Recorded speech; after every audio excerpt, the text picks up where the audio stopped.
Hi everyone, it's Keren here from tuppencecoloured.co.uk. Thank you very much for joining me. Today I haven't got a card or a box or another project that I've made. Today I thought I would share a tip which I came across when I was browsing the internet. Now, I have a Big Shot. I've had my Sizzix Big Shot for a long time. I think it was one of the first ones that were actually came into this country, and I love it very much. I've got a magnetic platform on it, but what I find is that when my cutting plate gets to go like that, it starts to be difficult for the magnets to actually act on the metal dies, the thinlets and the framelets and what have you. Now, I like to keep one plate relatively unmarked, and that will be my top plate. And I always cut into the bottom plate, and then when this one actually gets, it can't be salvaged anymore, then I change over and I get a new top plate, and my current top plate becomes my bottom plate. Does that make sense? You can extend the life of these quite simply, and this is what I'm going to show you how to do today. So I have here some aluminium foil, or if you're on the other side of the Atlantic, aluminum foil, and I'm just cutting out enough just to cover my plate. And I'm sorry if it's all rattly and noisy. That's just the nature of the beast when you're talking about aluminium foil. I'm just wrapping it in one layer of the foil, and this is to protect it for the next step.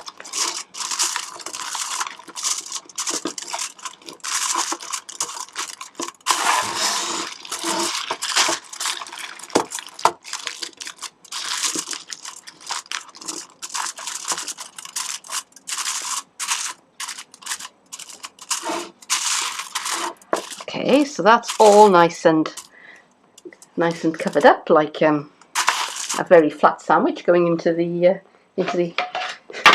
toaster. And I've got a baking tray, and I'm going to put my dish on the baking tray, and I have this, which is a roasting dish.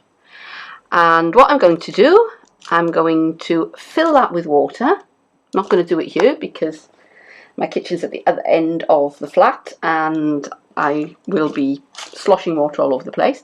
But I will fill that with water.